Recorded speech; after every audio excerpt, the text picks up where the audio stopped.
For years, I couldn't seem to get any faster. But then I followed one simple piece of advice. And that advice, counterintuitively, is to slow down. I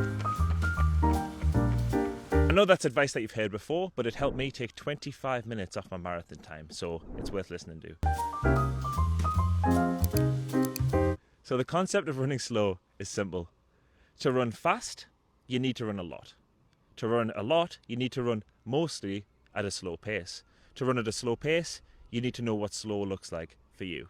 In this video, we're going to break down the science of running slow, why it's so effective, and why pretty much every elite runner is following this principle. We're also going to give some practical advice at the end of the video, so make sure to stick around for that. In 1962, middle distance runner Peter Snell set the world mile record by 1/10 of a second. A week later, Snell travelled from his home in Waikato, New Zealand to Christchurch to race in a track meet. By the end of the day, Snell had set another world record, 1 minute 44.3 seconds in 800 metres. The record holds up even today, with the current record only 4 seconds faster, and the oceanic record, the record in New Zealand, Australia and neighbouring nations, only beat in 2018. As if that wasn't incredible enough, Snell would go on to win a string of gold, silver and bronze medals in numerous Olympics and Commonwealth Games, as well as setting a series of world records. What was the key to this athlete's success? Certainly he was gifted, as most successful runners are, but what was his process?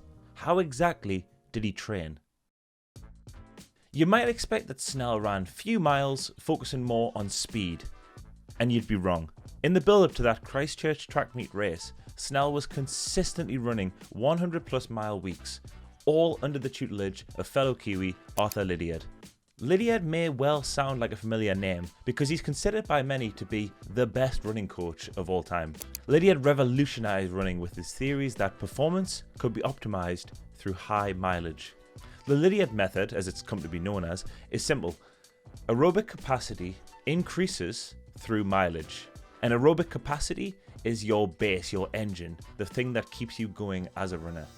In other words, he was one of the first people to recognize the simple fact that you get faster by running a lot. Intuitively, we know that a person running 70 miles a week is probably going to beat someone only running 30. That might feel somehow obvious to us, but at the time it wasn't. Lydiard was one of the first people to recognize the simple fact that people who run a lot run faster. And we're not just talking about long distance events here like the marathon. We're talking about races of all distances, including Snell at the 800 metres.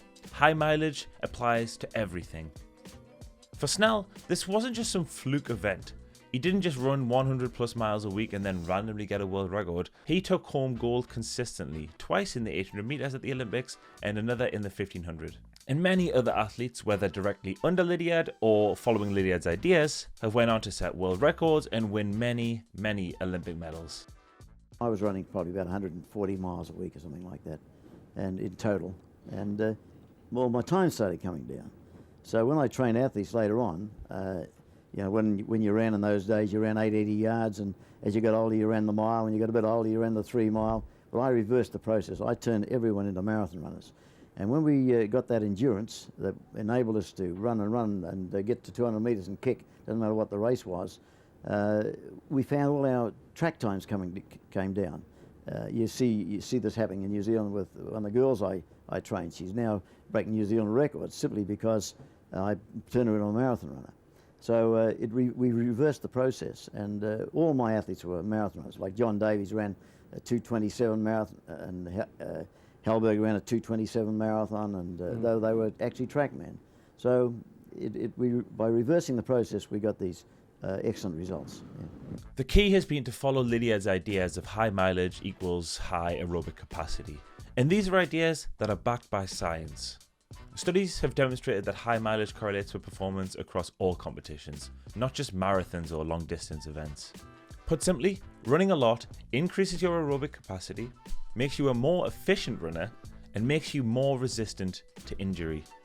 And then as you run more, your heart becomes stronger, your body becomes better at moving blood around, your body becomes better at supplying energy and oxygen to your muscles, your stride becomes more energy efficient, your muscles, bones and tissues become stronger and more injury resistant, and the list goes on. In short, running a lot of miles is the key to success in running. In May, I ran the Leiden Marathon in 2:44. That's almost 25 minutes faster than my marathon time the previous spring. And yet, while I ran more miles, the vast majority of my running was slower than ever. And yes, Leiden is a random event choice, I know. I left it too late to book a spring marathon, so off to the Netherlands I went, as you do. Anyway, we've talked a lot about the benefits of easy running, but don't get me wrong, high intensity efforts are important too. Essential, in fact. Mile for mile, high intensity efforts like intervals, fartleks, tempo runs, whatever, improve VO2 max, lactic threshold, anaerobic capacity, and a bunch of other metrics that are really important for racing, much more than easy runs do. But if you run most of your runs at a high intensity, you're actually holding yourself back. When you do a high intensity run, you're putting your body under a lot of stress. And if you do too many back to back, you're not allowing your body to recover properly. Because you're not recovered, you won't be able to run the next high intensity session as well as you could if you were recovered and fresh. This will snowball and the quality of your high intensity sessions will just get worse and worse and worse. Meanwhile, your body will be falling apart. The strain on your joints, ligaments, bones, muscles, and everything in between just becomes too much. In short, you're more than likely to get injured. If you look at any pro athlete's training plan, they're not doing 4, 5, 6 high intensity sessions a week. They're doing 2, 3 max. In the end, if you aim to run a lot, to get big volume, to get all the benefits of running that we've talked about, while continuing to run everything at a moderate to high intensity pace, an injury is almost inevitable. This is true not only of recreational runners like you and me, but for the pros too. This is Kipchoge's training plan. What you'll see is that he isn't running intervals and tempos every day. Rather, most of his runs are easy efforts. Well, easy for him at least. For us mortals, his easy pace would easily kill us off in no time. Easy running is all relative, and we'll talk about that soon. But in any case, the approach that Kipchoge and most other elite athletes follow has a name. It's called 80-20. The concept is simple. 80% of your runs are conversational easy efforts, zone 1, zone 2, while the remaining 20% are your moderate to high intensity efforts, those tempos, fartleks and so on. A training plan that follows this formula lets you sustain high mileage with just enough intensity to stay fit without overcooking and breaking your body. So now that we understand the benefits of easy running, how do we put all of that into practice? Basically, terms like intense and easy are quite vague, so we need to know what easy actually means in more tangible terms. And there are a few ways that you can actually measure that. So there's heart rate zones 1 to 5, and essentially if you are in heart rate zone 1 or 2, then you're essentially doing easy running. Another way is perceived rate of effort, so that's a scale of 1 to 10 or whatever. I think you can do 1 to 5 as well, and you basically say how intense it is, and if it's sort of 1 to 3, 1 to 4, then you could count that as easy. That's more of a subjective measure. If you want a more scientific approach, however, you want to use something called the VT1 threshold. So VT1 is your ventilatory threshold 1, and that's the point at which runs switch from being aerobic, which is your easy runs, to being anaerobic, which is difficult runs like intervals and speed work and so on. The VT1 is the threshold at which runs stop being easy and stop becoming difficult. So the idea is that you want to stay below this threshold, and then you're guaranteed to be in easy mode, which is essentially your aerobic state. And there's a quick 6-minute test that you can do to figure out what your VT1 is. So the test is pretty simple. You want to find a nice flat course, do a warm-up, do your stretches, and then basically just run as fast as you can for 6 minutes.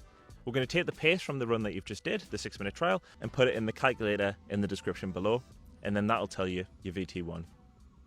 So I was going to do a 6-minute test myself for this video, but I'm just coming off the back of a stress fracture injury, and I don't think doing 6 minutes at max effort is a good idea right now. But it does raise one thing I want to highlight, which is that your VT1 changes with time. So as you get fitter or lose fitness, your VT1 changes. So you do have to regularly redo that test to figure out what it is.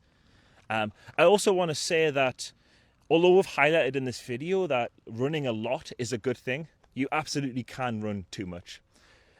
Weekly mileage is something that's totally unique to each individual runner, and you need to kind of experiment and figure out what your limit is for that. So if you start to plateau or feel worse from running too much, then maybe that's a sign that you should reduce the mileage. In general, I think what we should all be aiming towards is the 7-hour standard, which is just 7 hours of running a week as a minimum. You're going to get benefits beyond that, but you need to figure out what that number is for you, essentially. You definitely can run too much. If you want to learn more about how much you should be running per week, watch this video.